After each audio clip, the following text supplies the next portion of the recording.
A lot of this isn't going to make sense to you, and I'm sorry about that. I'm just going to start at the beginning, with the house.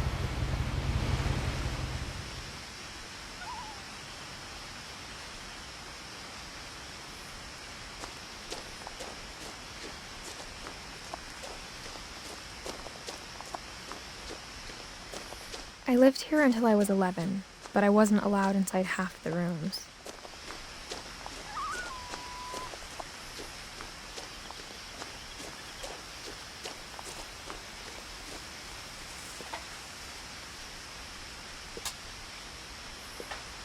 Inside the mailbox were bills from 7 years ago, marked urgent, open immediately.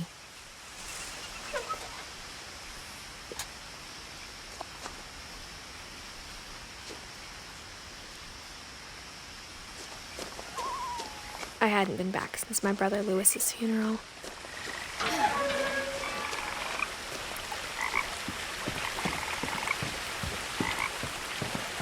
In her will, my mother left me a key, but didn't tell me what it unlocked. Maybe she thought I'd know, or she thought that the mystery would be enough to bring me back.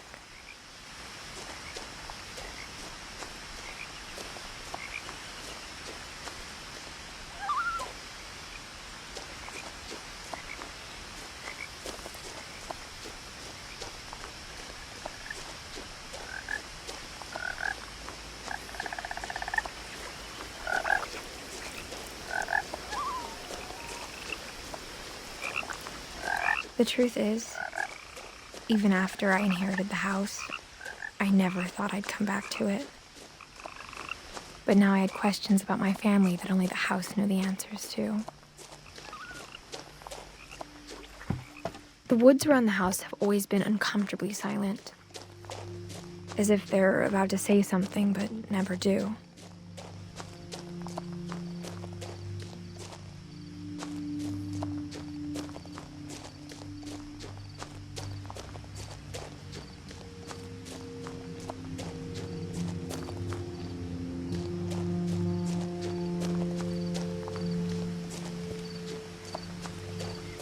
The house was exactly like I remembered it, the way I'd been dreaming about it.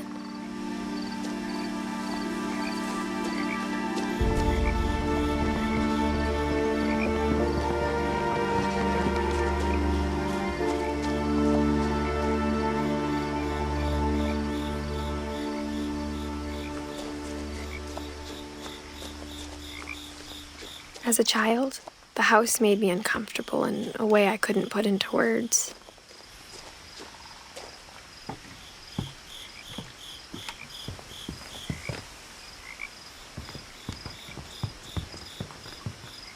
Now, as a 17-year-old, I knew exactly what those words were. I was afraid of the house. I hoped the key might unlock the front door. It didn't.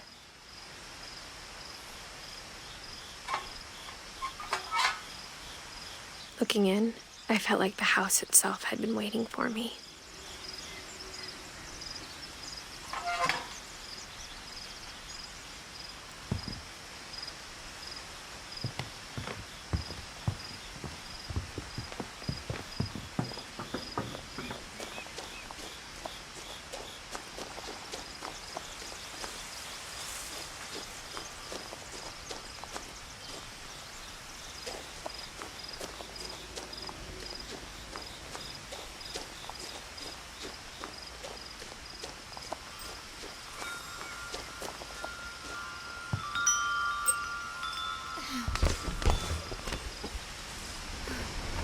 Crawling through the doggy door used to be a lot easier when I was 11.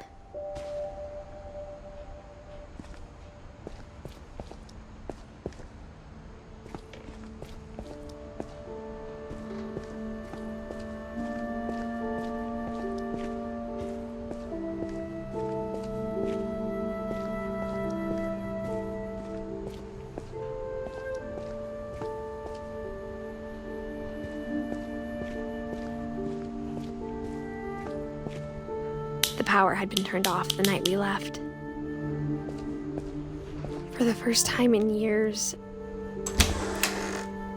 I felt like I was home.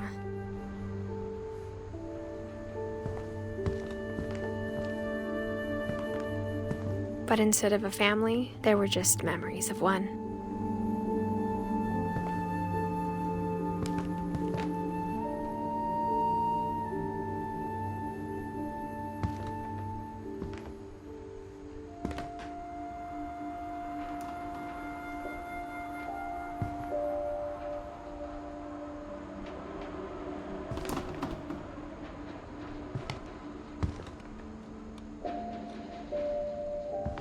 Like how only one restaurant would deliver to our house, so we had Chinese a lot.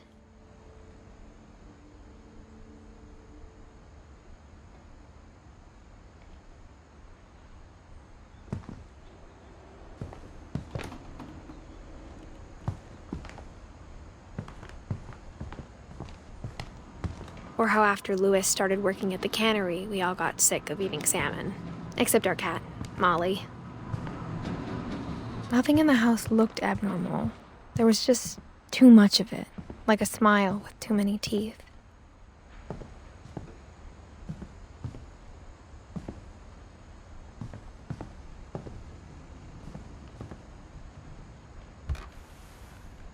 Edie told me once that every Finch who ever lived is buried somewhere in the library.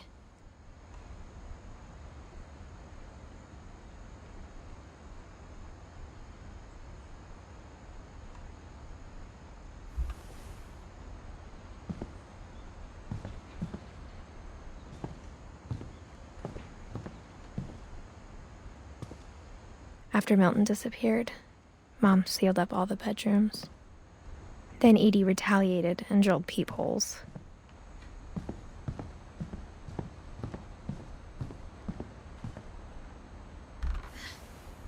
My Grandpa Sam spent 7 years sharing a room with his dead brother, Calvin.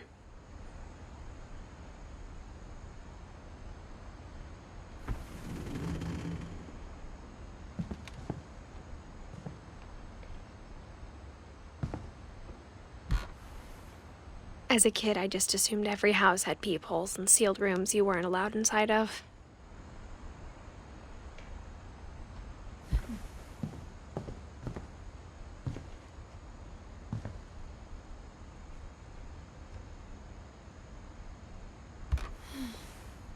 The last time I was in Edith Sr.'s room, I was 10 and she was painting my portrait.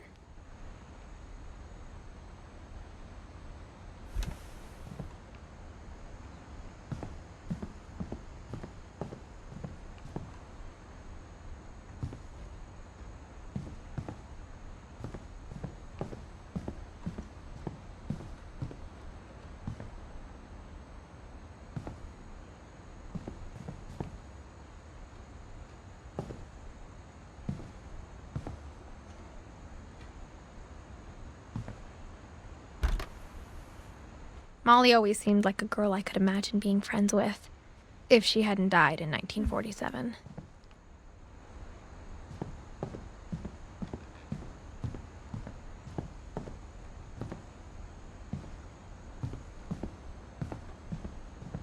Whenever people ask me about my family, the first thing they always want to know about is Barbara.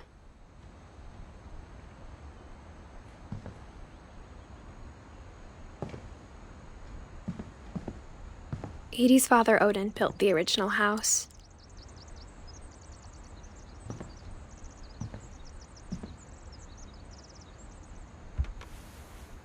Barbara was a child star for 2 years, until America grew out of it.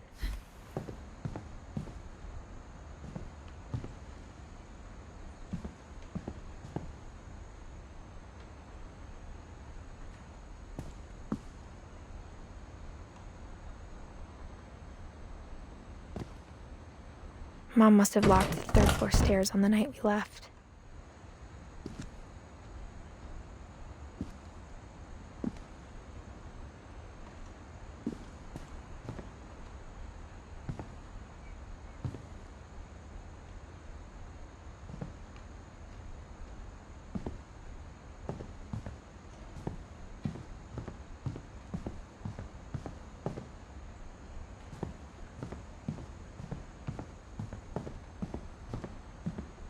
I spent a lot of time playing in Great Uncle Walter's room. I think my mom sometimes regretted not sealing it up. Louis told me there were secret passages, but I never believed him.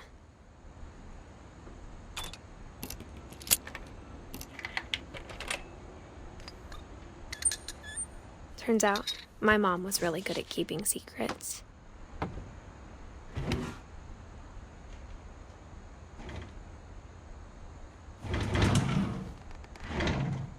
Now it was time to find out what my mom had been afraid of.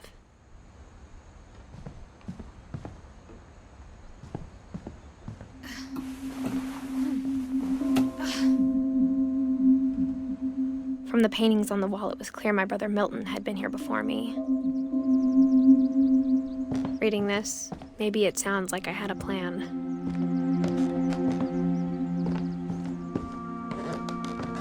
But I had no idea what was behind that door.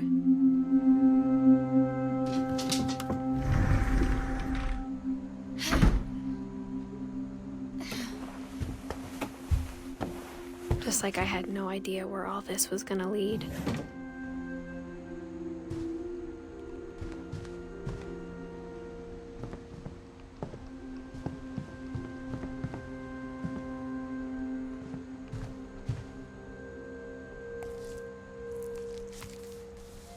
December 13th, 1947. Dear Diary, I'll be gone soon, but I wanted to tell somebody about what's gonna happen. It started when Mom sent me to bed without dinner. I woke up and I was starving, so I looked around for something to eat.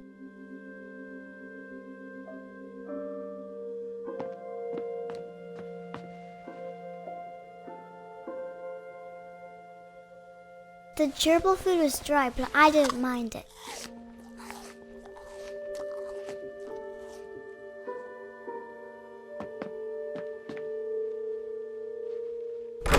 Mom, can I come out now?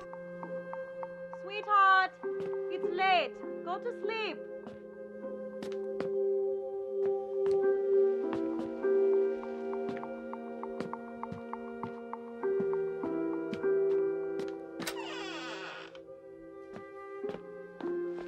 I kept eating and eating.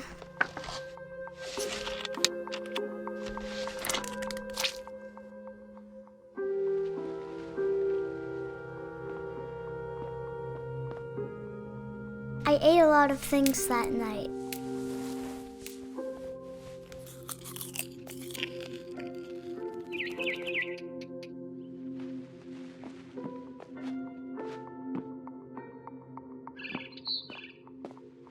Then I heard chirping outside my window. It was a barn swallow going back to her nest. I reached out for her.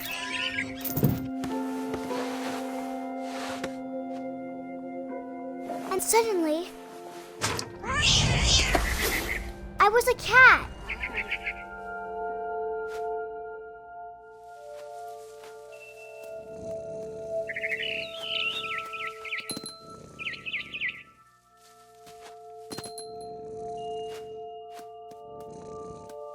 I tried to be quiet, but the bird was really scared.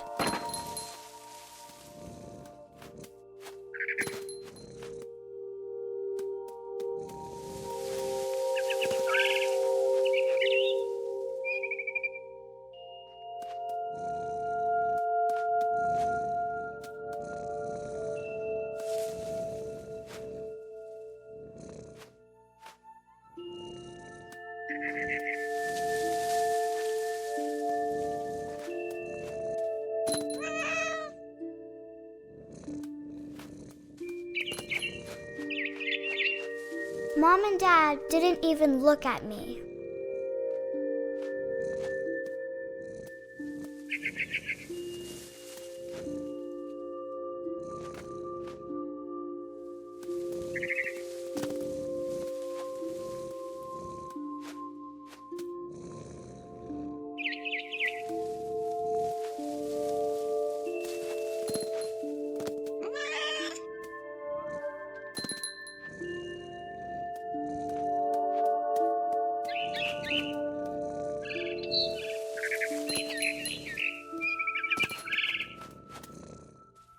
I jumped and I almost got her.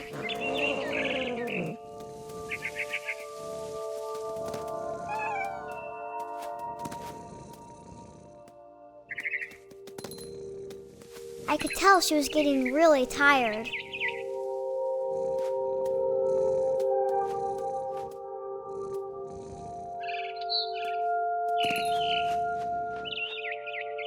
Now I was up in the big tree. I promised Dad I wouldn't climb it anymore. All I cared about was eating that mama bird. I gobbled her up. And suddenly, I was an owl. First, all I heard was the wind. Then I heard little teeth nibbling in the grass.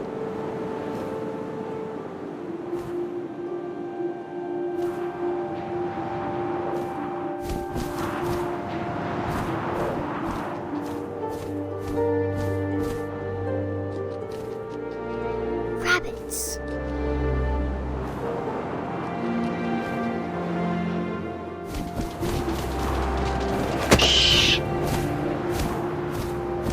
I imagined his face looking up and seeing mine through my talons. I swallowed him up, and I didn't chew one bit. Then I flew off to find something bigger.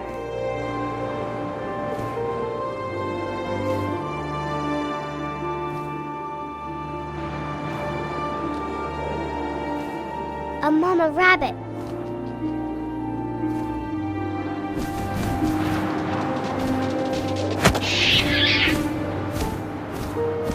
She was almost too big to carry. I started choking, but I couldn't stop eating. And suddenly, I was a shark.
I rolled off a cliff and into the ocean.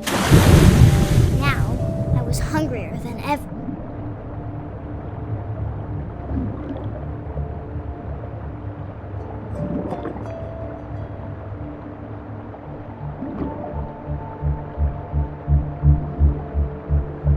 I wanted fat, juicy seeds.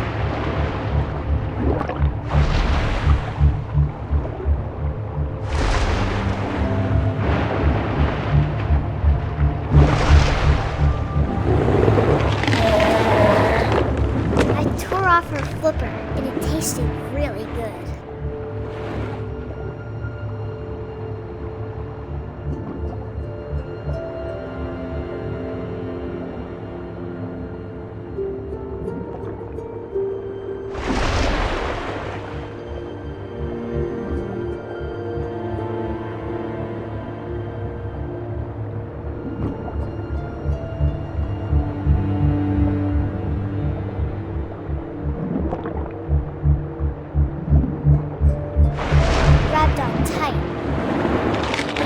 So hungry, I jumped out of the water. When I opened my eyes, everything had changed.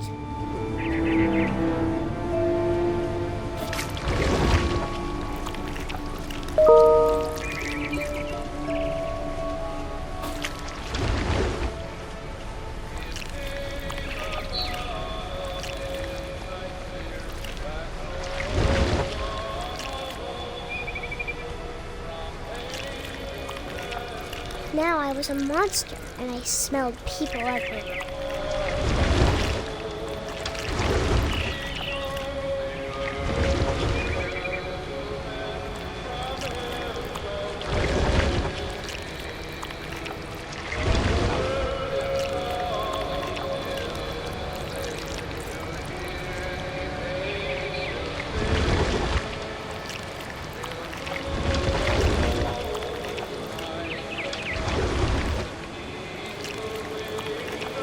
was big, but I moved real quiet.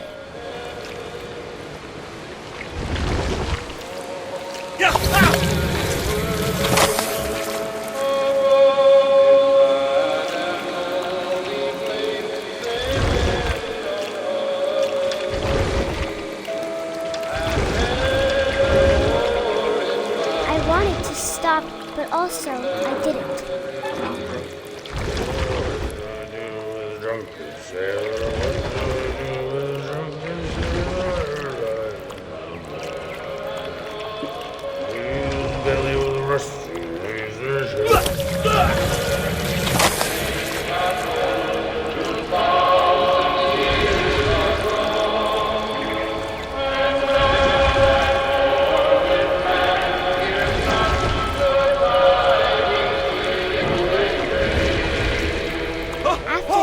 Passenger, I was still hungry. And across the water, I smelled something new. Something I had to have, so I swam towards it.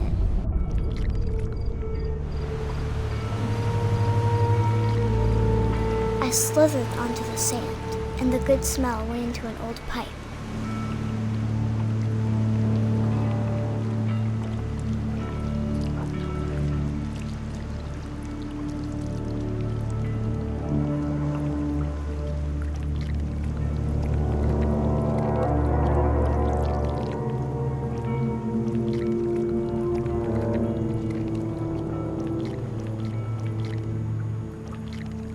I got closer and closer.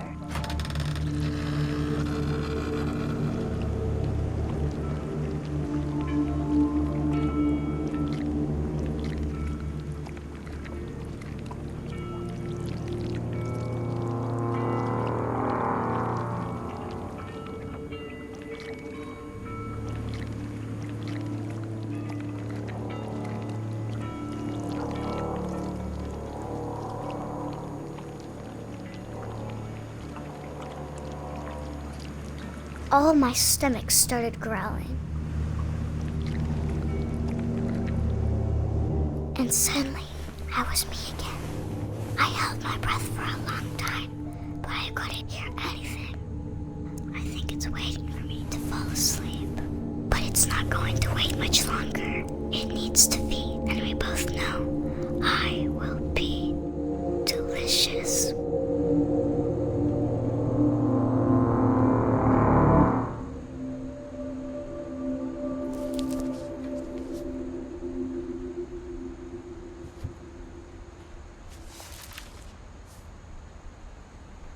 I'm not sure if I believed all of that, but I'm sure Edie would have.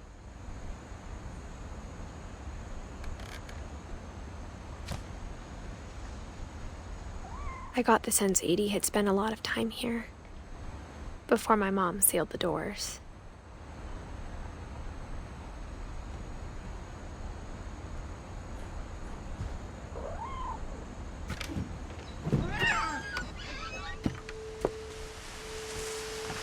This will be obvious later, but my mom never told me any of these stories.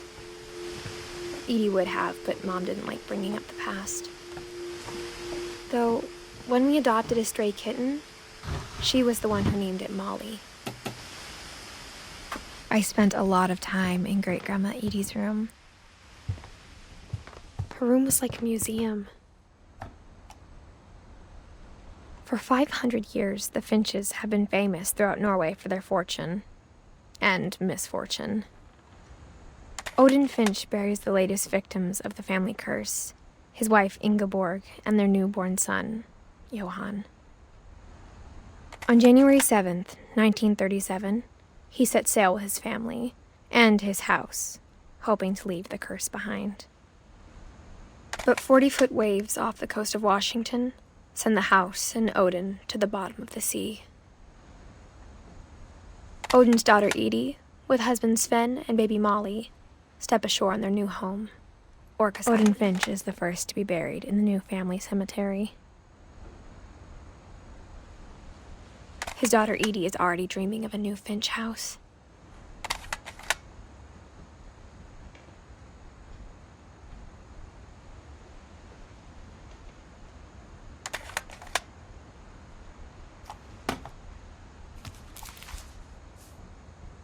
Whatever's wrong with this family, it goes back a long ways.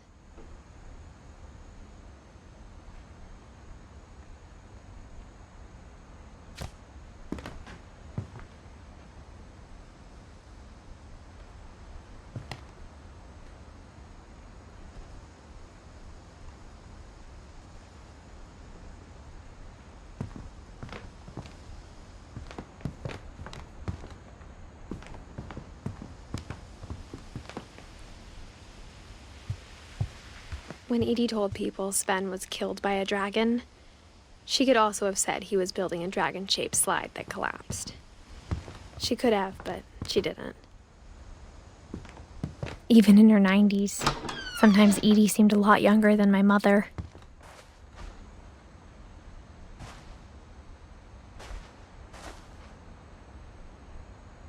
The only trace Grandpa Sam's first wife, Kay, left on the house was the pink bathroom.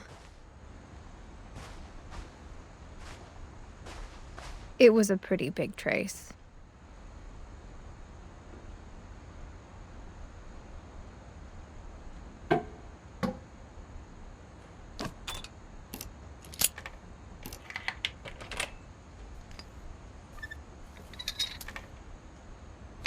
There's a secret in this bathroom.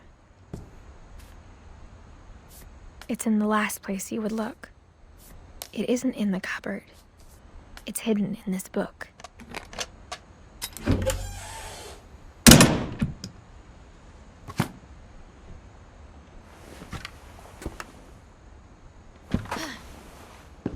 Sven gave Sam an old camera he'd refurbished.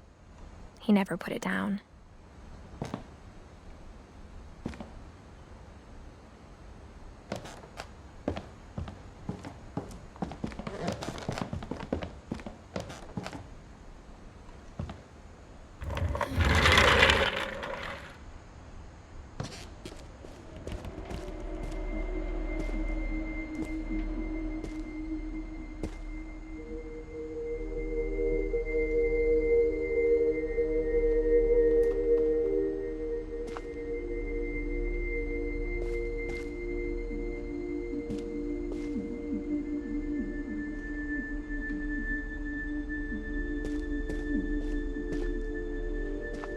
I knew Grandpa Sam had a twin, and that he never talked about him. I guess my grandpa didn't like history any more than my mom did.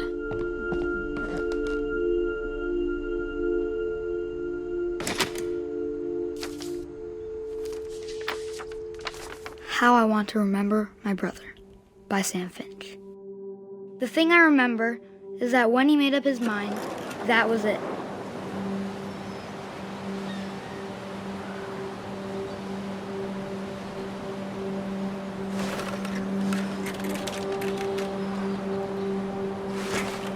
My brother said he'd die before he ate another mushroom, and he did.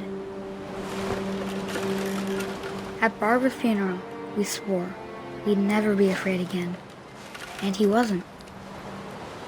I think Calvin always wanted to fly.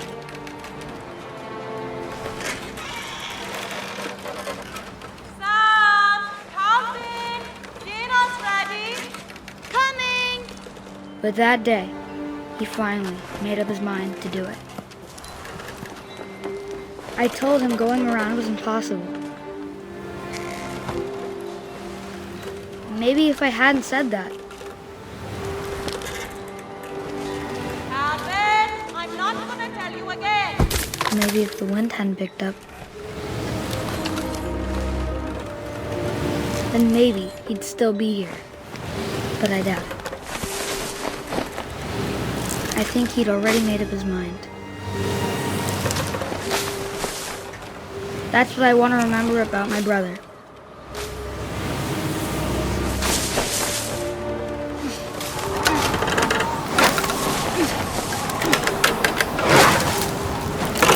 The day he made up his mind to fly. And he did.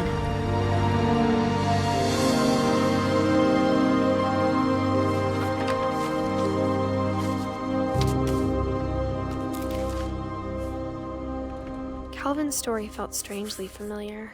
When I was younger, I remember trying to do the exact same thing.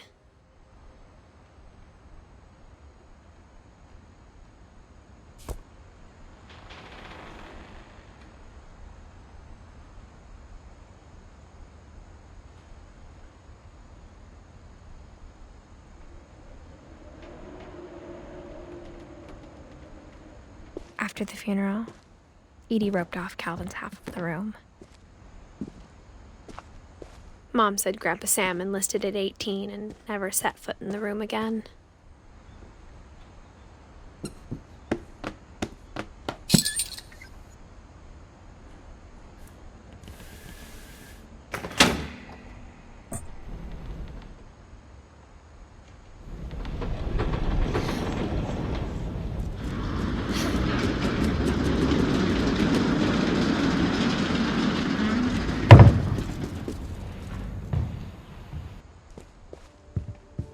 The passages were a pretty tight fit. They'd obviously been built for smaller hands and bellies.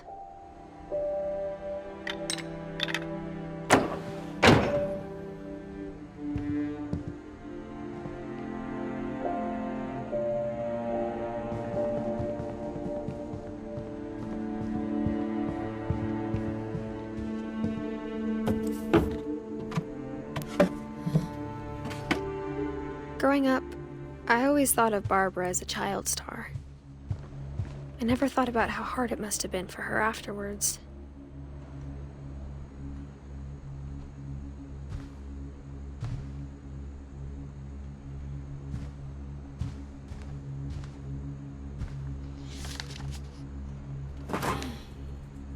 Of all the stories people wrote about Barbara's death, I'm surprised Edie saved this one.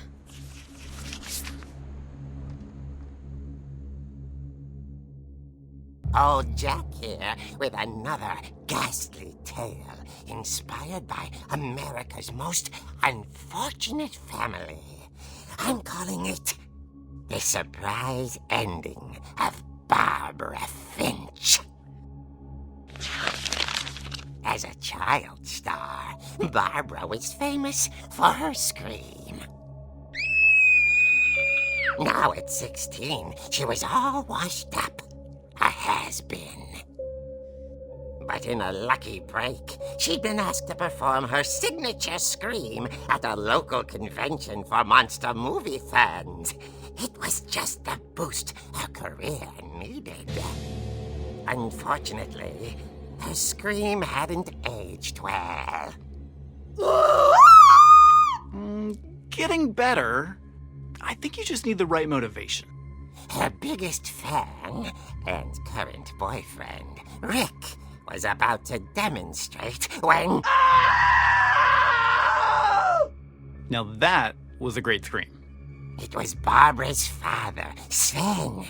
He'd slipped into a table saw and had to be rushed to the emergency room. So Barbara got stuck babysitting her youngest brother, Walter. Her convention comeback was cancelled. Okay, I'm hearing frustration, but I'm not hearing terror. What if I tried... A gang of hoodlums in Halloween masks have been terrorizing Orcas Island tonight. Police are urging residents to... That came from the basement. You're right! Also, I loved your delivery on that. Why is your basement door locked? Because my dad likes making puzzles and secret passages. There's a key hidden in the music box. The secret is to keep winding and winding until finally the key pops out. Thanks, babe. I'll be back in a sec.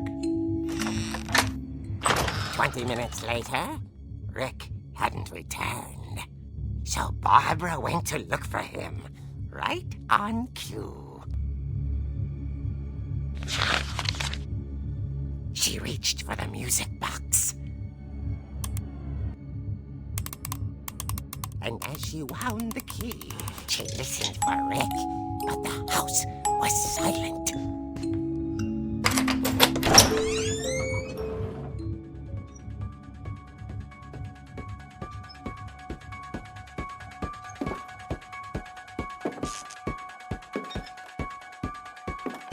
She found Rick's crutch and imagined the worst.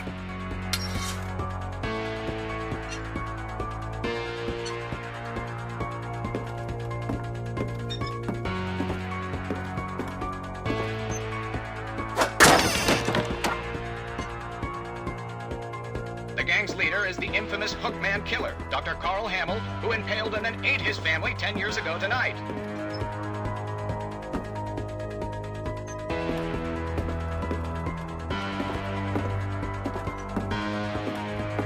The old Finch rattled and grew still. Oh dear! Oh! Rick? Barb, relax. I was just trying to scare you to help you find your scream. Well, I'm not scared, Rick. I'm furious. Then act furious. All I'm getting from you now is that you're hurt and confused and She threw him out, but she kept a little something to remember him by. Barb, have you seen my other crutch? And she was still holding it when she fell asleep watching the late picture show. Hours later... Barbara! Walter, what's going on up there? Ah! Okay, I'm coming up, but if this is a trick, you're dead, Walter.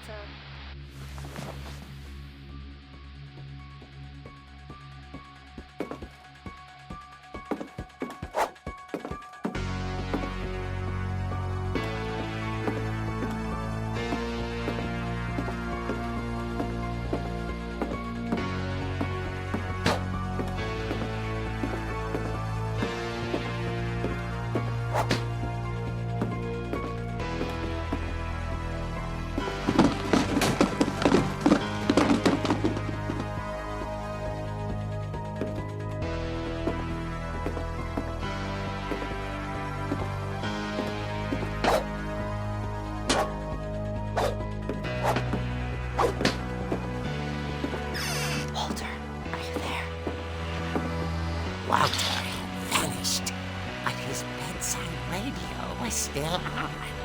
Orcas Island police describe the man as 6 feet tall, with a steel hook for a hand. Residents are urged to lock all doors and windows and notify the police of any suspicious activity. Barbara turned, saw the hook man, and was speechless. He was quite smashing.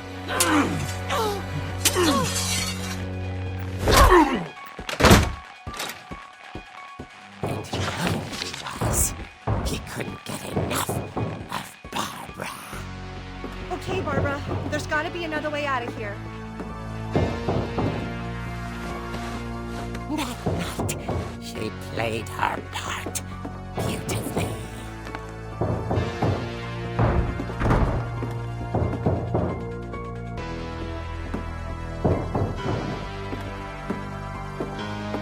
She thought about abandoning Walter, but just couldn't do it.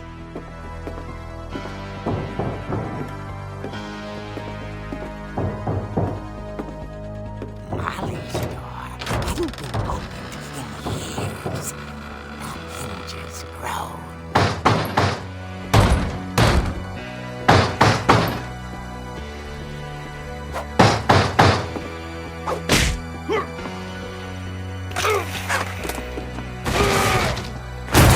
He wasn't moving, but she sensed the story might not be over yet.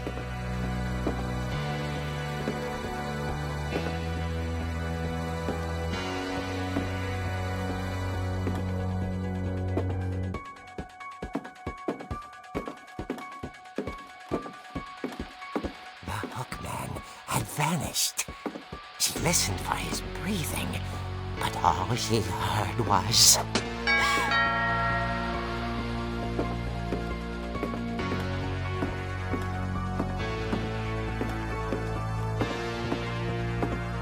At the door, she heard whispering.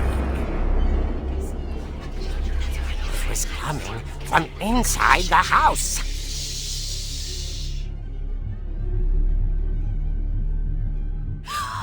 Oh dear. The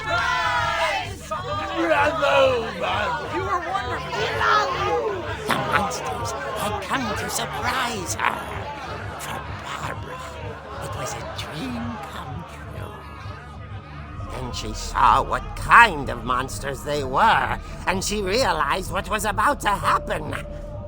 She was going to be famous. And with her final breath, Barbara Finch gave the performance of her life.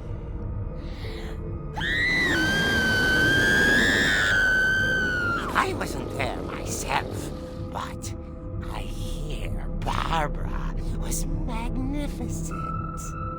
Poor girl. She had a taste for stardom. But unfortunately, so did her fans. Of course, the police blamed it all on poor Rick, who disappeared the same night. And little Walter, hiding under his bed the whole time. He took it all pretty hard, but that's another story. As for Barbara, tucked inside the music box is all they ever found of her. Her ear. Now that's what I call a real eerie tale.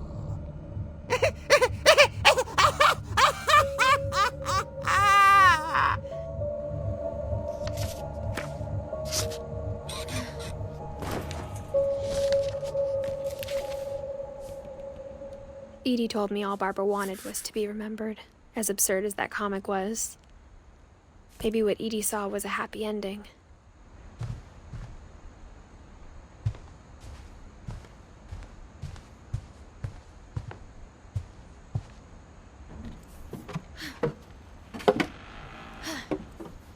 I guess now I know why Mom didn't like me playing with the music box.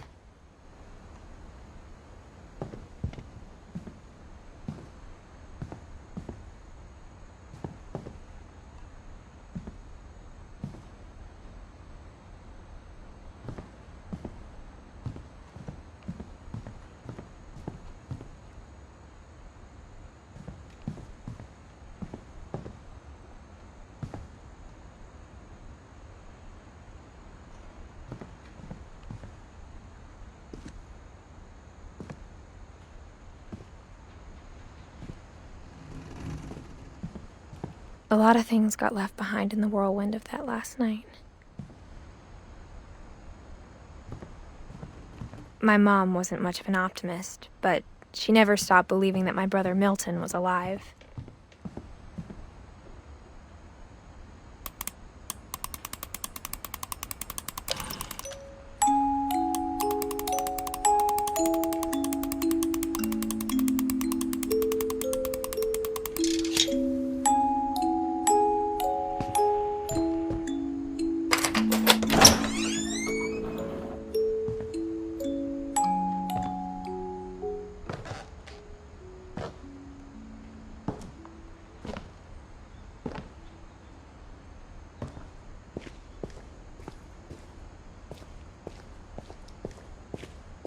Mom said the basement was off limits, unless I wanted another tetanus shot. I saw Edie sneak down to the basement once, carrying packages. I thought maybe she was hiding presents. It turned out she was hiding a lot more than that.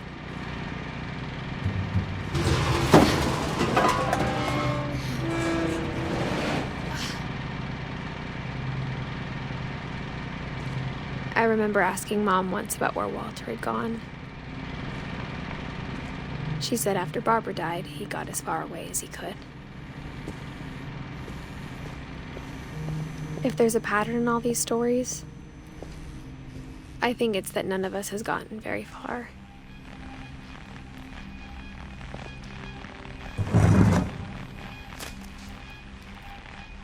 Goodbye, everyone. I can't believe I've been down here for 30 years. On that first day, after the shaking started, I didn't think I'd survive a week.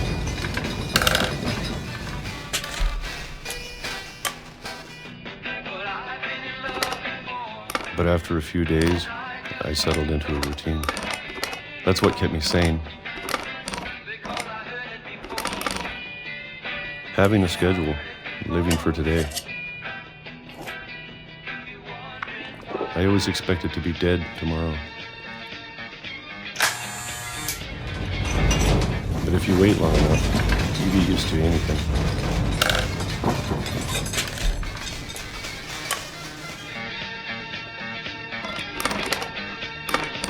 Even a monster on the other side of the door starts to feel normal.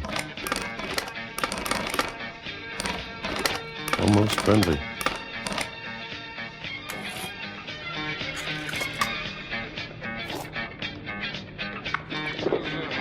And then one day, everything just stopped. Whatever that thing was, it was gone. Maybe it got tired of waiting.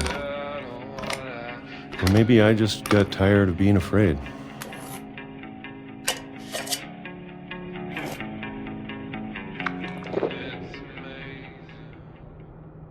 It's been a week now, the longest in 30 years. I'm done waiting. I have to leave while I still can.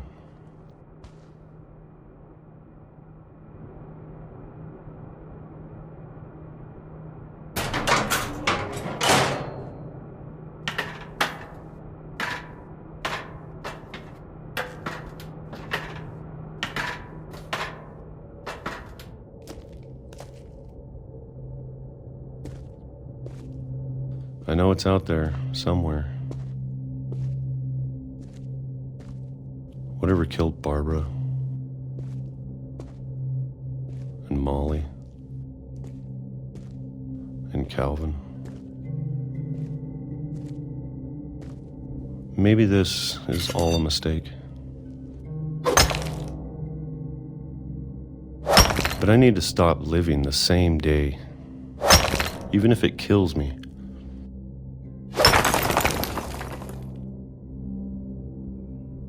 Whatever's out there, I want you to know I'm ready for it.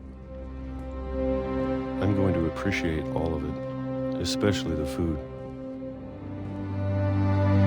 I don't mind if I only have a year left,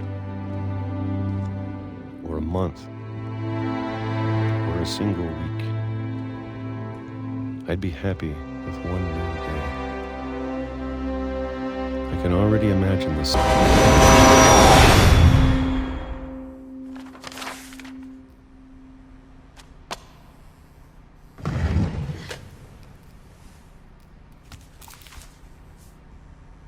Walter died when I was 6. I can't believe my mom never told me he was down here.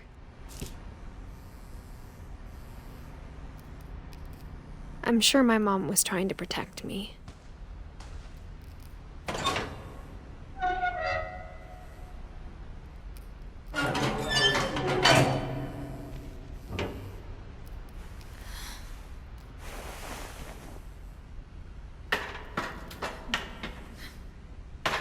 Maybe she was afraid I'd end up like Walter.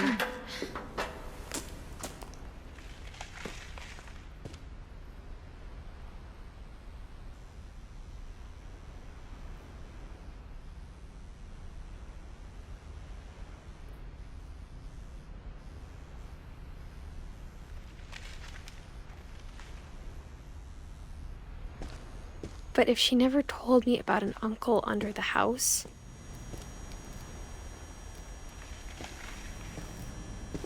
I can only imagine what else she was hiding. I don't want to make the same mistakes she made.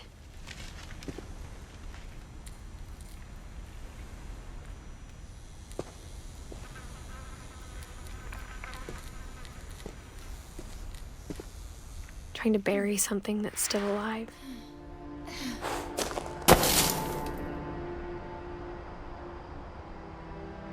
Now that there's only one of us left, or maybe 2, I thought it was time I heard the stories for myself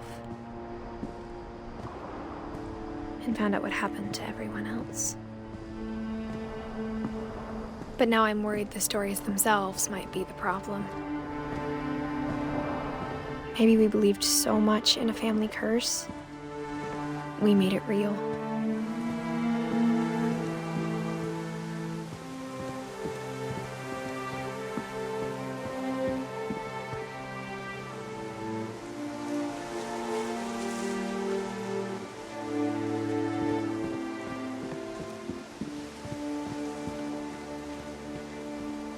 I don't know if I should even be writing this.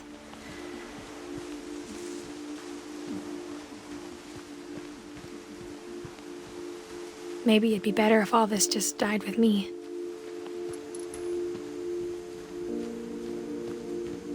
But I thought you should know about your family.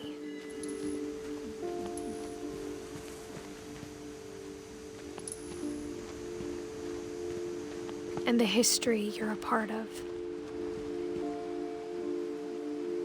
Though to be honest, I feel as lost as you probably do right now.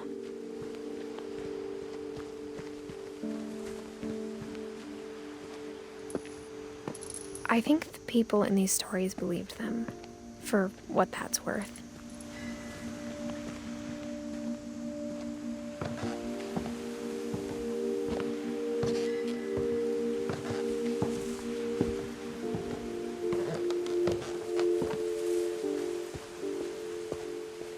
And when you look at the house, that history of imagination and stubbornness and madness, any of it seems possible.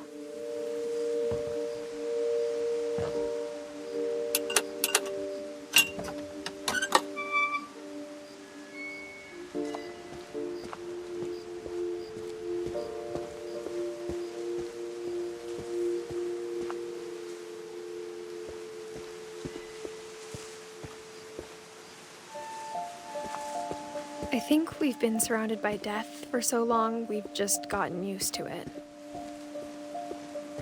What kind of family finishes building a cemetery before starting the house?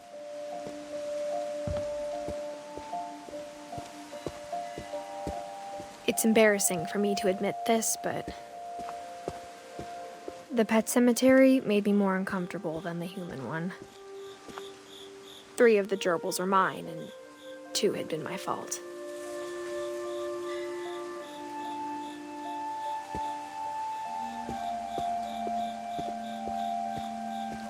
Sven built the house, but it was Edith who designed the cemetery. I'm sure Odin's monument had been Edith's idea. My mom was always trying to move on, but for Edith, the past never went away.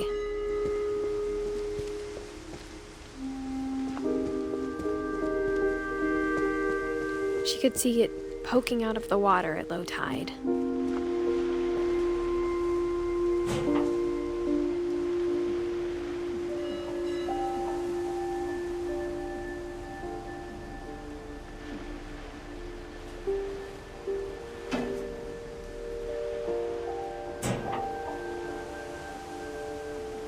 Edie said she dreamed about the old house every night.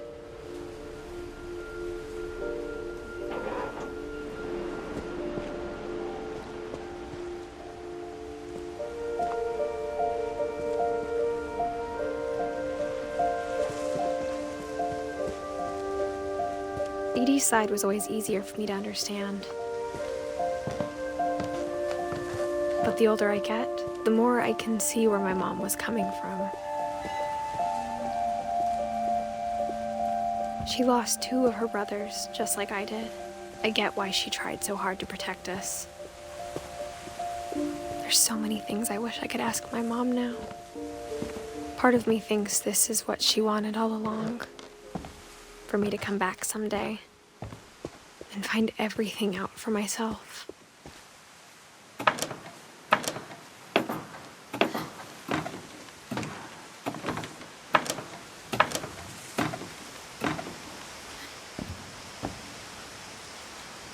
But looking back on it now, if she told me there was going to be so much climbing, I never would have come when I was 22 weeks pregnant.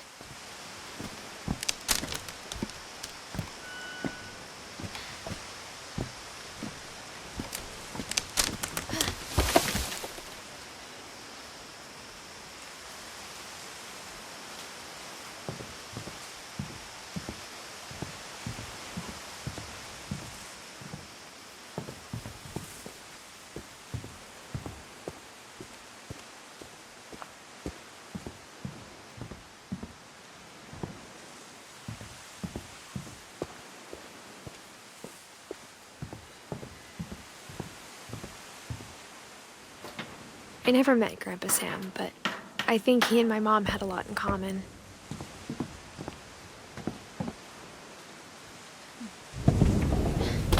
They were both pretty intense.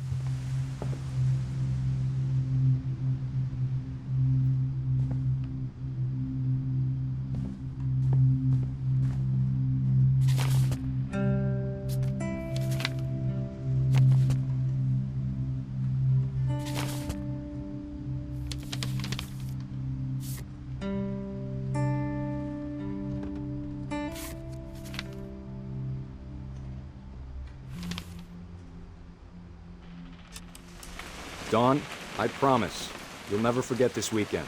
Yes, sir. These memories are gonna last a lifetime. Hmm? Am I gonna have to shoot anything? It's a hunting trip, Dawn. Shooting is strongly encouraged. What? Perfect. It's gonna rain the whole weekend, isn't it? I will never forget this weekend, Dad. Okay, got it. I'm gonna take some pictures, okay? Just be careful. That camera's older than you are.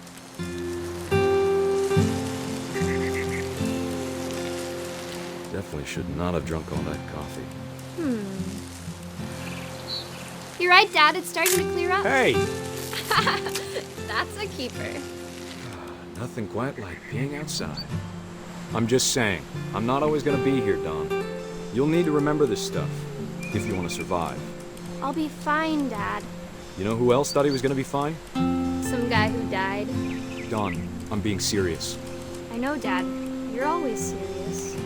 Doesn't being out here make you want to chill out? Well, to tell you the truth, I haven't been out here in 20 years.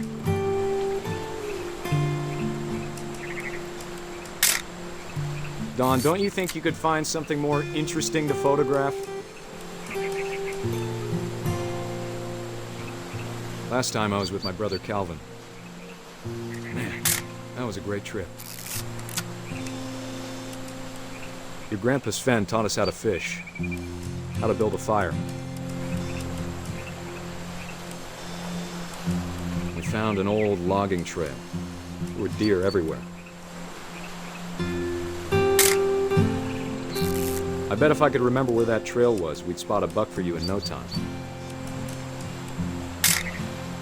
You don't need to waste any more film on me, kiddo.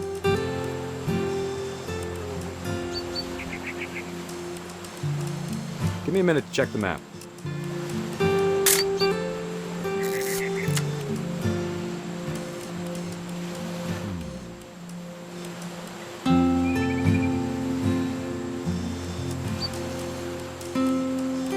Let's see.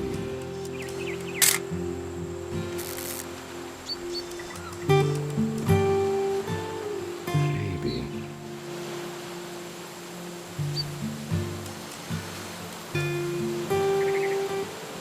Or was it?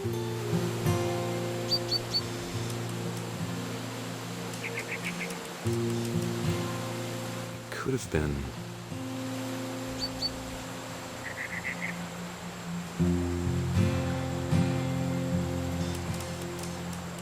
Dad! Good eyes, Dawn.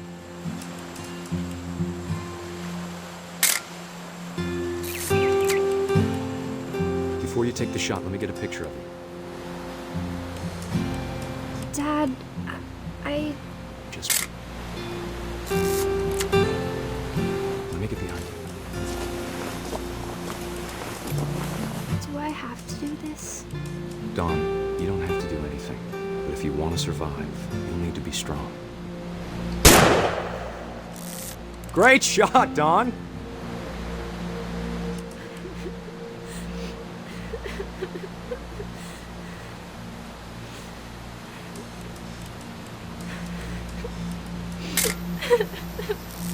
I'm proud of you, Dawn.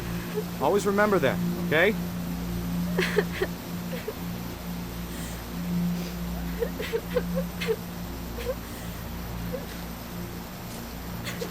Sorry, Dawn. Just gotta reset the timer.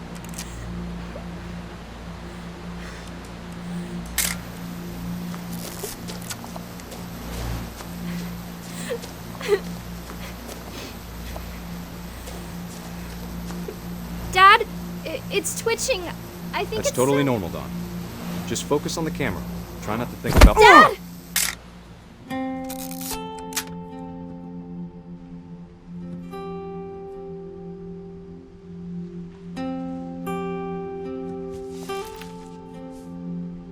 Of all these stories, that's the one I wish most that my mom had told me.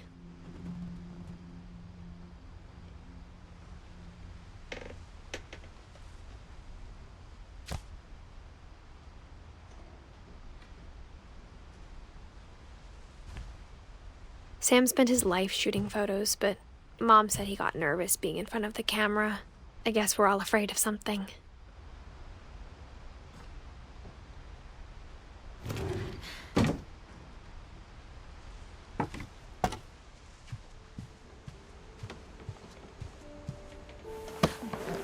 After Sam died, my mom and Edie got really close. They'd both lost a lot.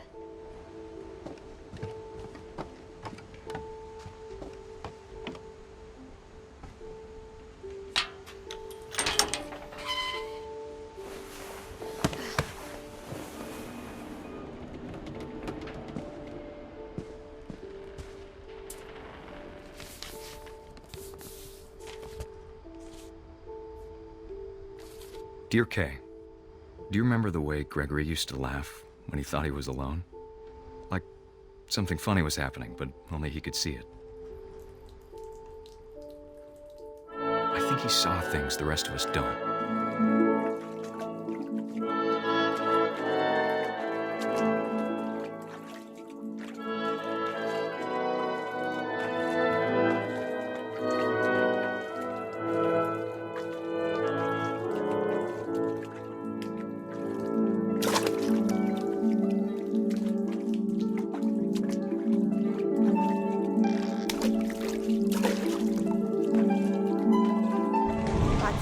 Gregory, it's time to...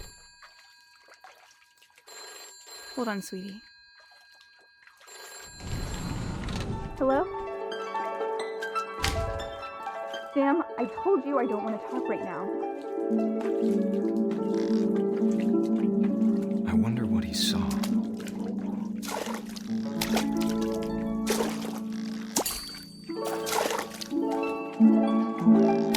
What his world was like.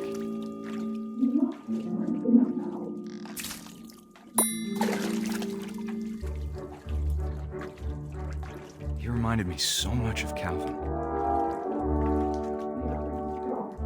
Lost in his imagination. Whatever it was he saw. It sure made him happy.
I know how silly it sounds.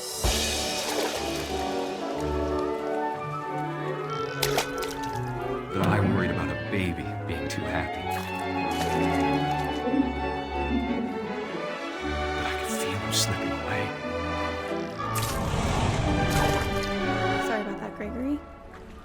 I know you did everything you could. Maybe if I hadn't called that night. Damn it. Hold on, I don't want Gregory to hear this.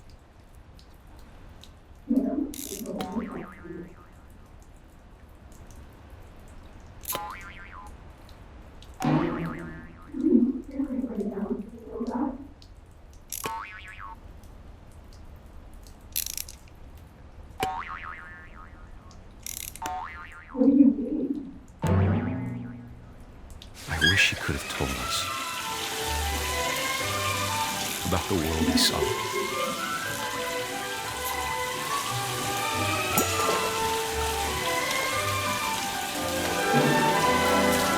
There's so much I don't understand about Gregory, about everything.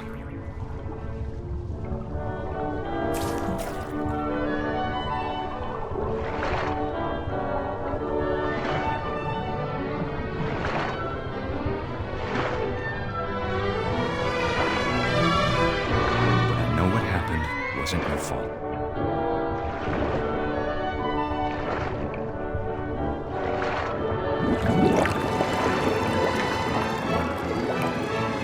I'm sure he's happy. And he'd want you to be happy too. Good luck, Kay. Love, Sam.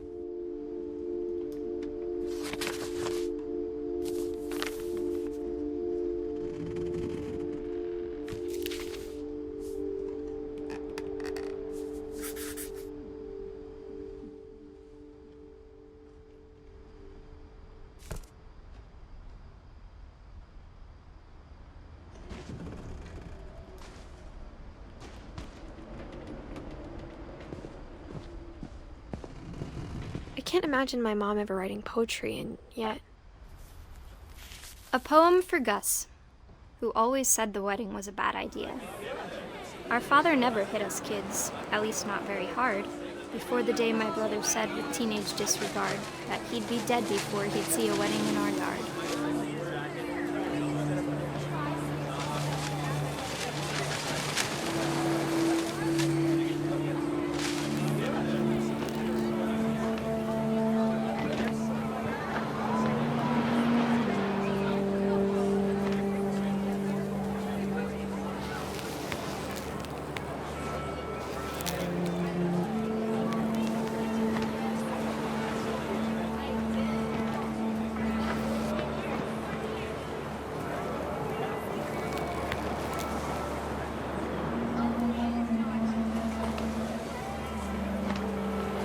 My father made him come, of course, but Gus stood far apart, just flew his kite and bottled up the storm inside his heart.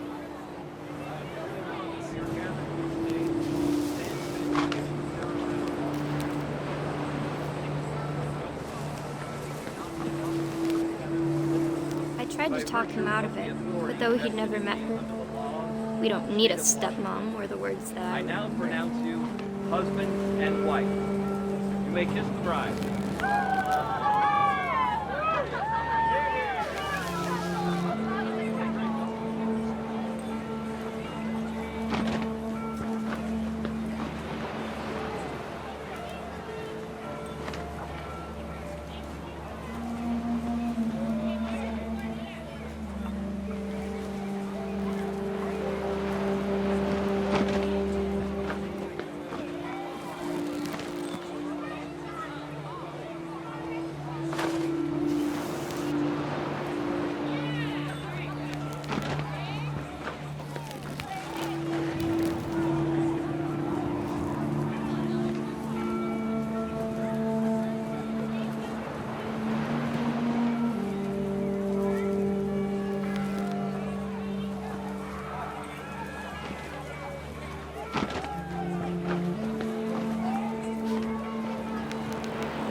the time for photos came, Dad ordered him to come here.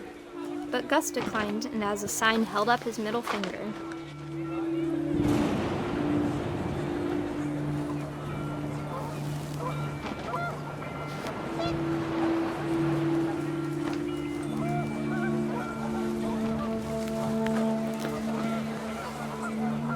The wind picked up, and panicked geese appeared and quickly went.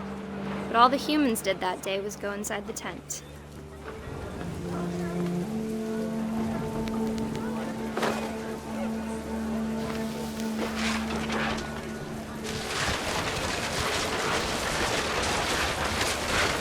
The rain came down in buckets then, but no one seemed afraid that nature might destroy the tent our dad had crudely made.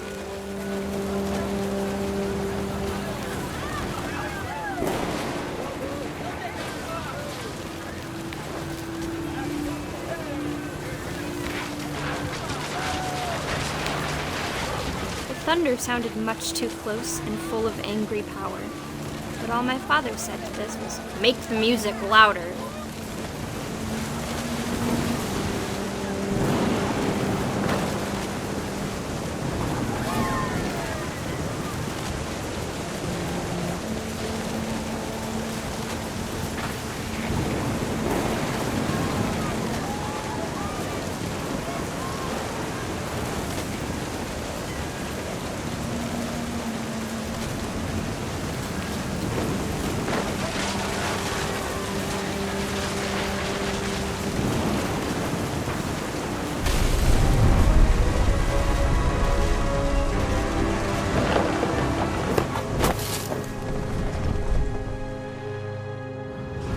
I wish that I could truly say I thought about you on that day. Out there on the beach alone, just you, the wind, the sea, and foam. But I didn't, until we found you.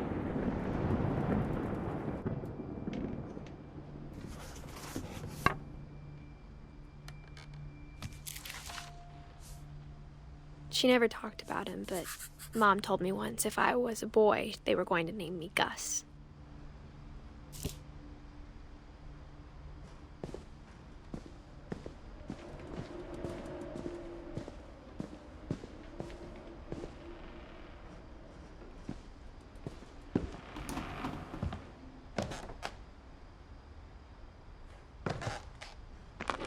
My mom moved up to the loft after her brothers died.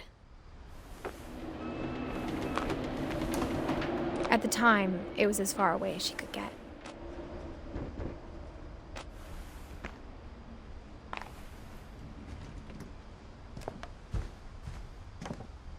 She spent a summer building houses in Calcutta, where she met my dad, Sanjay.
Instead of hiding from death, Sam seemed to go out of his way to meet it.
Religion was another thing my mom never talked about, but I think it helped her a lot after her dad died.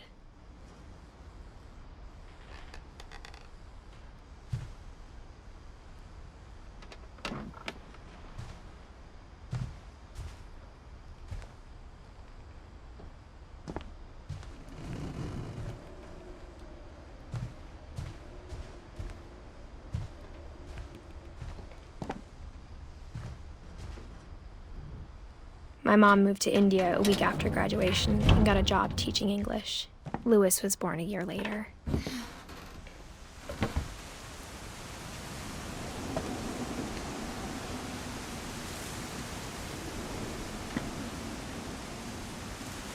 When my dad died, I don't think Mom knew where else to go.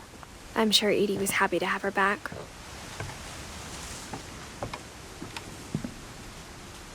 The house had to get a little bigger, but Edie was used to that.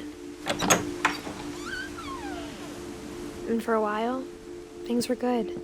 Almost normal. But it didn't last.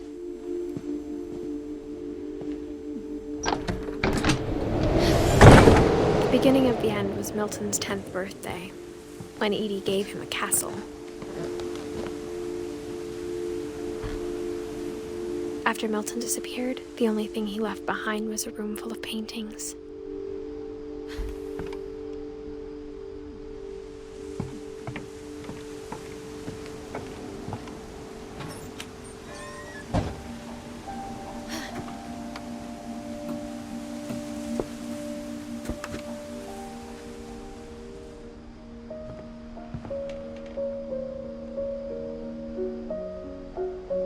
I think Edie was happy to finally have another painter in the family.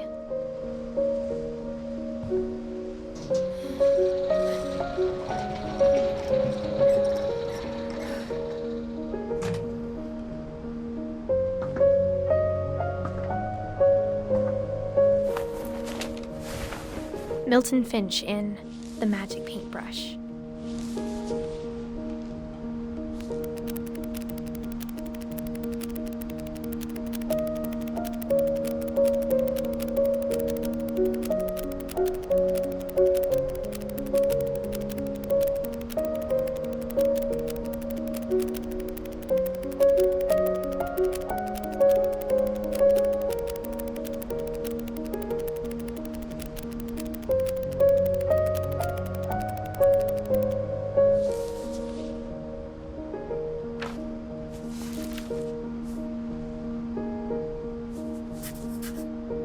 I was 4 when Milton disappeared.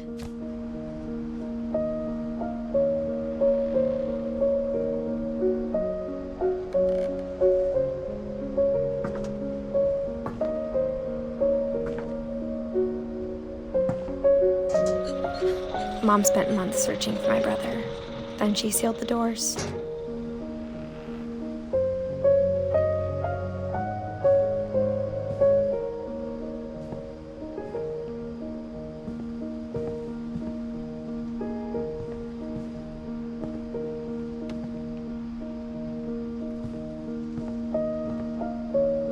Whatever Milton had found in the house, Mom didn't want it getting out.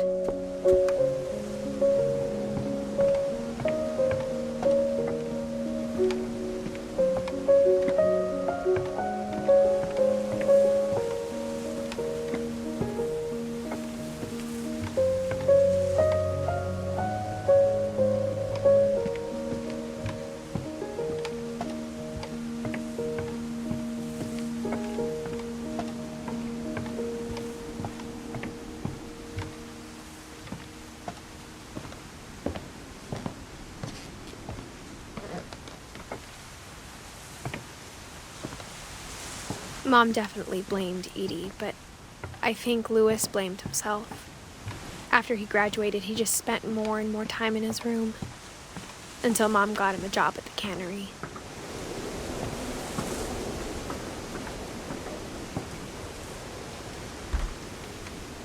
Everyone always told me to stay out of Louis's room, except Louis.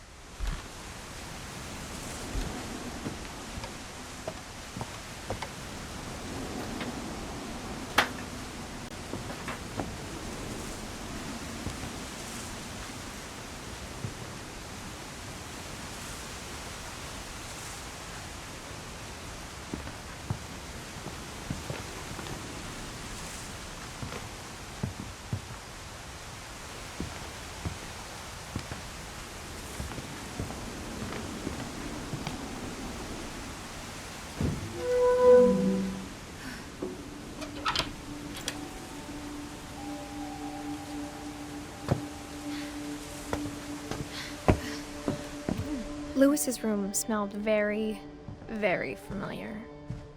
That part of him lived on.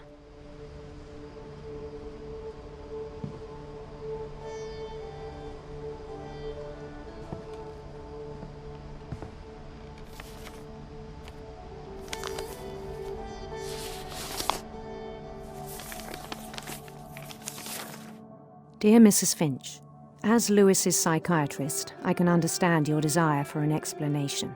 As I see it, the trouble began in January, shortly after we convinced your son to seek treatment for substance abuse. Newly sober, I believe Lewis first noticed the monotony of his daily life.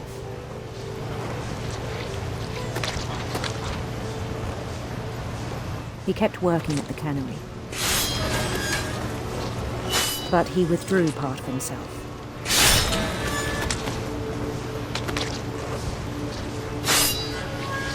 In our sessions, I saw the same behavior.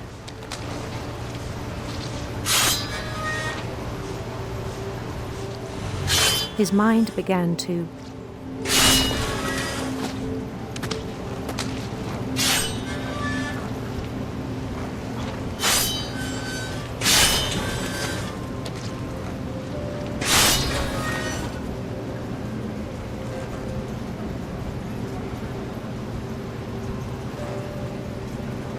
wander.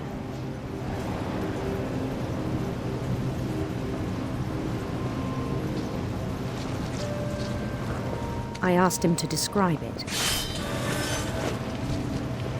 He said he started small, imagining a labyrinth. He'd feel his way about.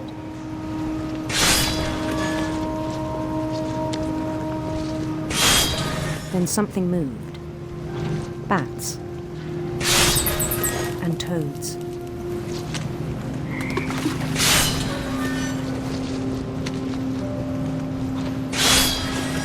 And things that have not names.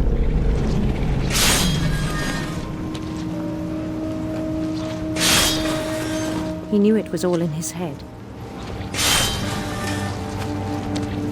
But he took it very seriously. I had hoped he'd find himself.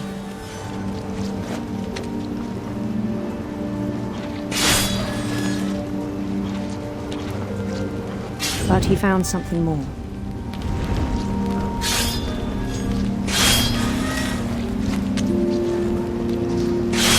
I worried about him then. Daydreaming at the cannery.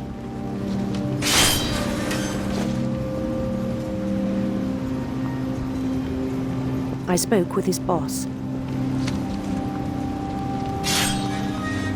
But he said Lewis had become a model employee.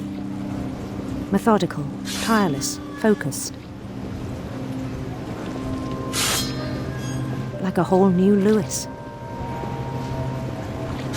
So I let him go on.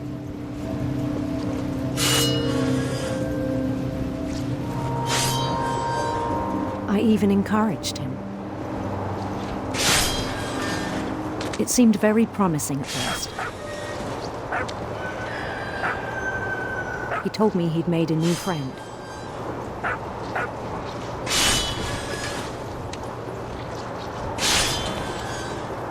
On the edge of a city he named Lewis-topia. He built the city up slowly, brick by brick. Then he made musicians.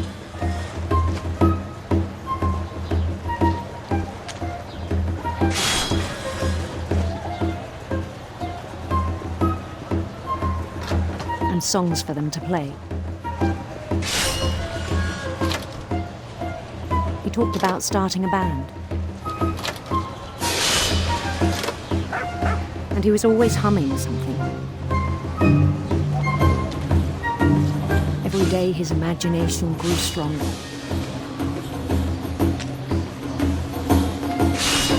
He no longer spoke at the cannery. But his chopping was as reliable as ever. Then one day it struck him that all the cheering crowds, even the stones under his feet, were all in his imagination, so he could do whatever he wished.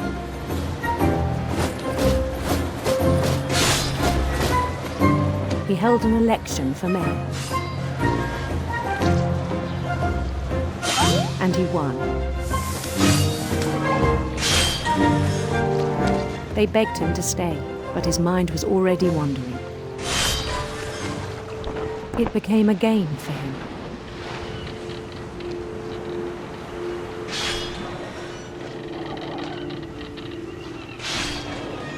He'd conquer a city, then immediately push on.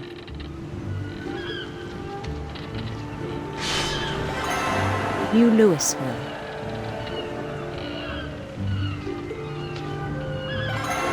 St. Louis. He started drifting away from our reality.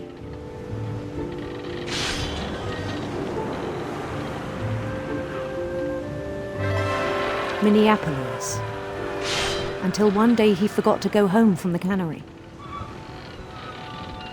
Even as his mother pleaded with him, part of Louis kept sailing on.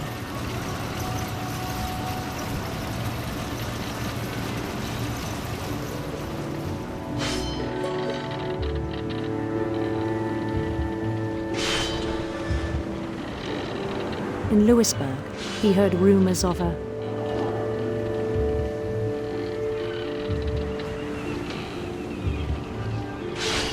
handsome queen.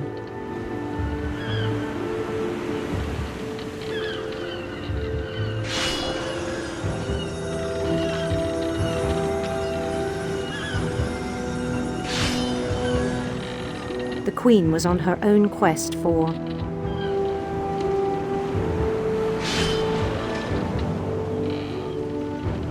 radiant rainbows.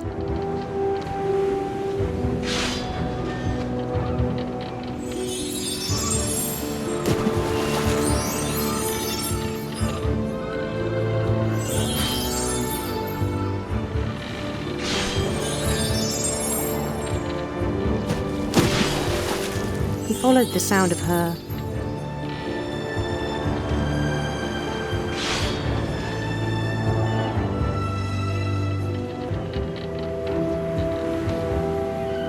silver harp.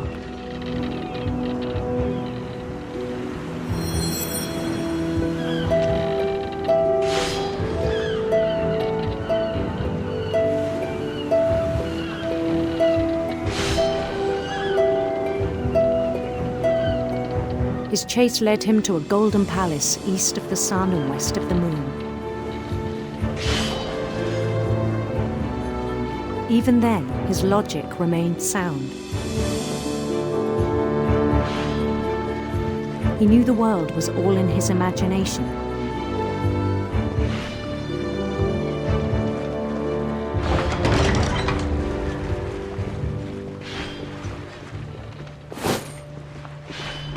But he was so proud of having created it. In his own eyes, he'd become something greater than a king.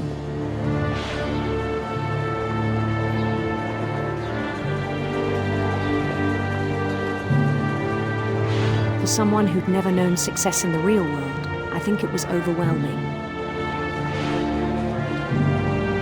And then it struck him that the real Louis was not the one chopping salmon, but the one climbing the steps of a golden palace.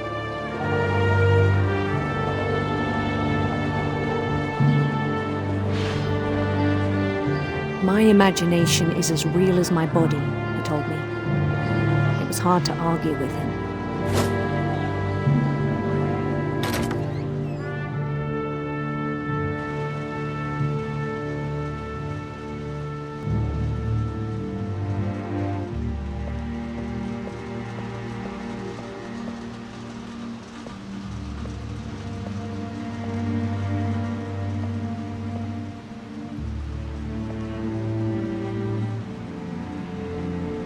Began to forget the world we know.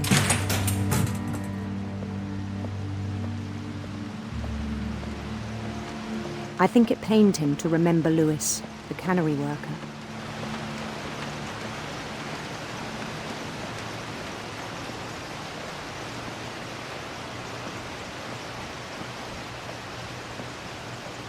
He began to despise the man with a royal contempt.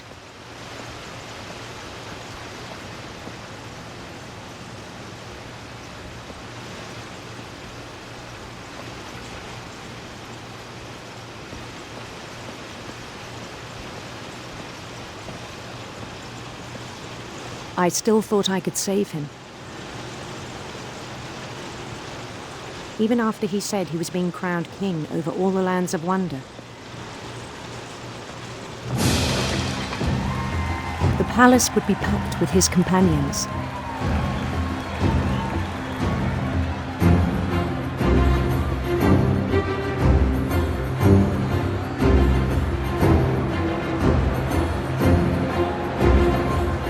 Including the wise Calico who'd insisted on inviting him.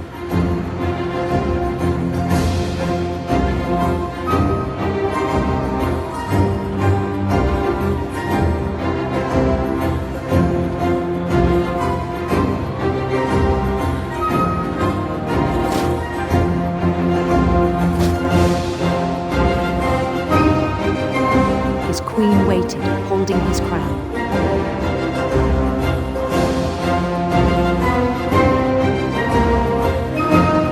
There was only one thing left to do.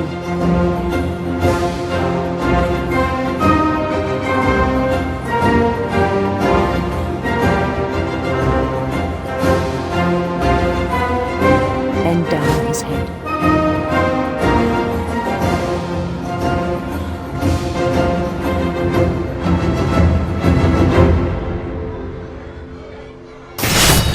And the rest I think you know. Mrs. Finch, your son was a kind man who will be missed by all of us who knew him.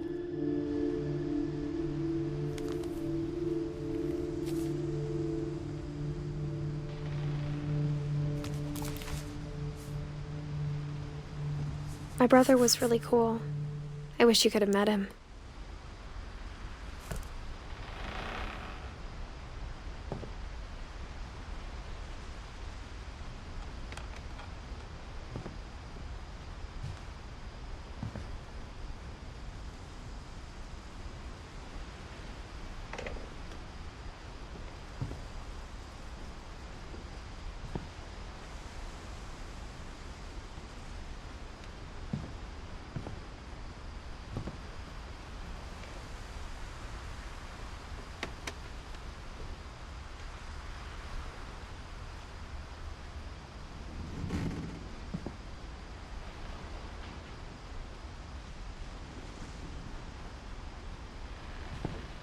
Lewis and I spent a lot of time playing games together, but he was surprisingly bad at them. He died a lot.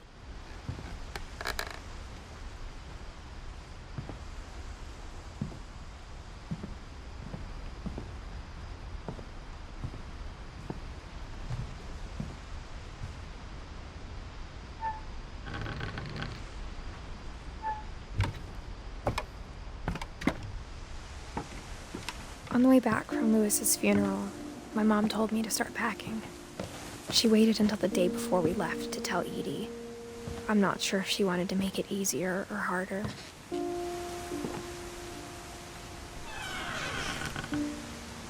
I wish we'd stayed. But I understand why we left.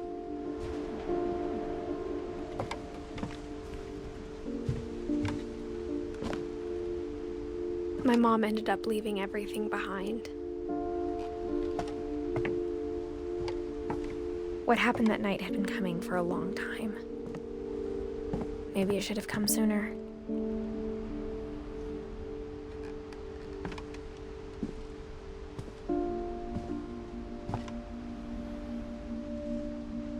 But it had to end one way or another. All that's left now is to tell you about that last night.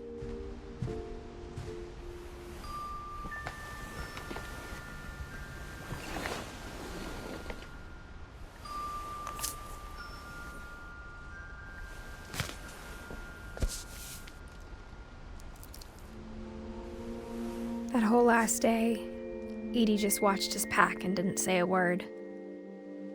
Until supper, when she raised her glass and said, "To our final night together. and all our final nights apart. Grandma, you know what I said about alcohol. Some of your medications are very Edith, specific. I left a present for you in the hallway. Why don't you go open it? The grown-ups have to argue now. I'm sorry, you're right. We're all leaving tomorrow. Let's just enjoy our last... I'm not leaving. Edith, you're excused.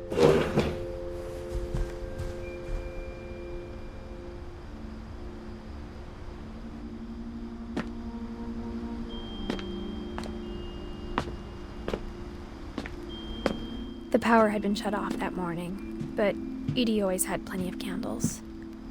When my mom sealed the library, I don't think she knew about the other entrance, or that Edie had a key to it.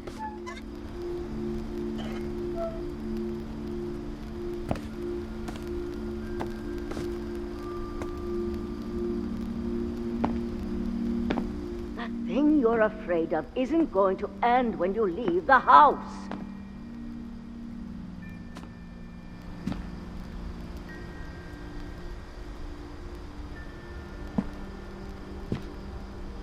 Edith has a right to know these stories.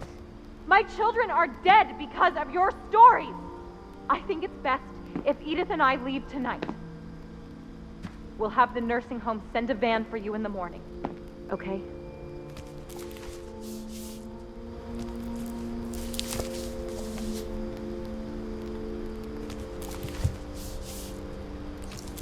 Dear Edith, there's so many stories I wish I could tell you, but there's only time for one.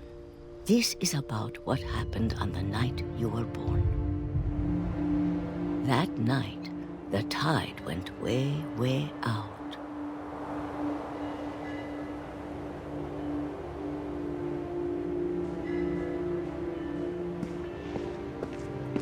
It was the first and last time I ever saw the old house aground. There'd been an earthquake out in the middle of the ocean.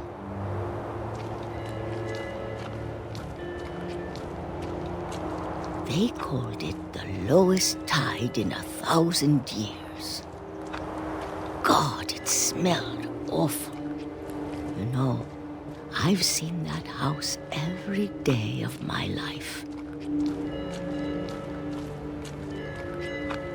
But I never thought I'd go back to it. When the fog rolled in, I lost my way.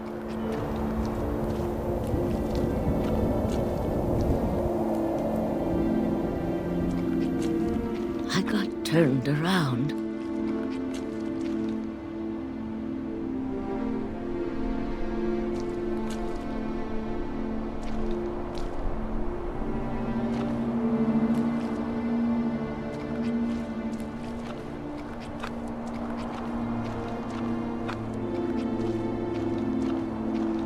I started seeing things.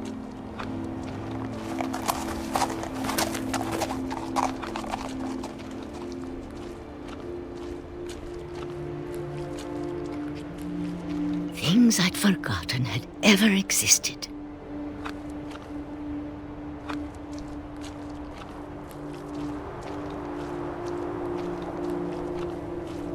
But when I saw them, they felt like old friends.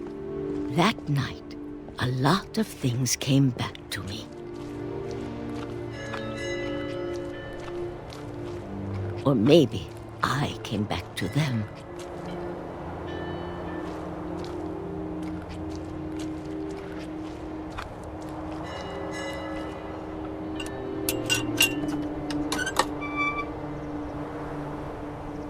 Things I can't explain, but that I need you to try and... Edith, what are you doing in here? It's mine. Edith! Mom, you're gonna rip it! Let go! I kicked and screamed, but Mom dragged me to the car. I never saw Great-Grandma Edie again. The next morning, the van came to pick her up, but she was already gone. After that, we moved around a lot.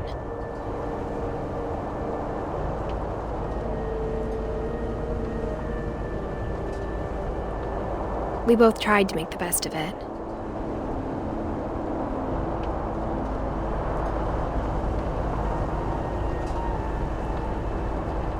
A few years went by.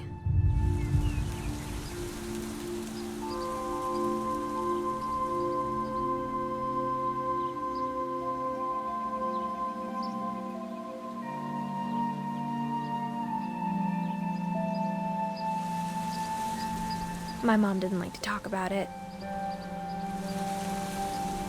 but she started getting sick a lot. The rest happened pretty quickly.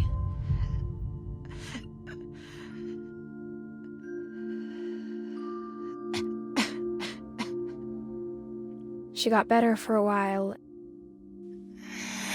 and then she didn't. And then I was alone.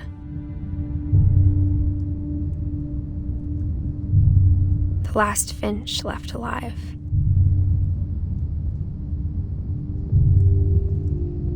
Until I found out about you.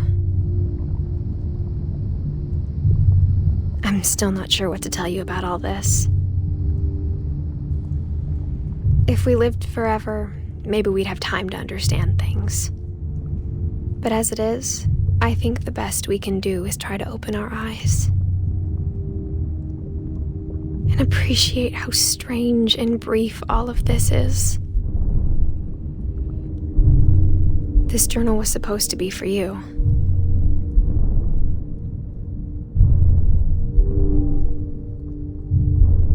But now I hope you'll never see it.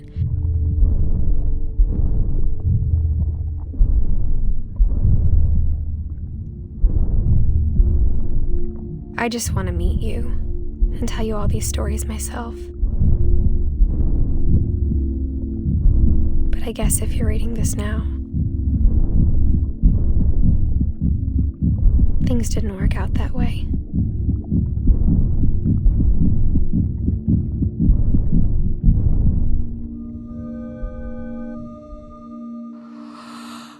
This is where your story begins. I'm sorry I won't be there to see it. It's a lot to ask, but I don't want you to be sad that I'm gone. I want you to be amazed that any of us ever had a chance to be here at all. Good luck.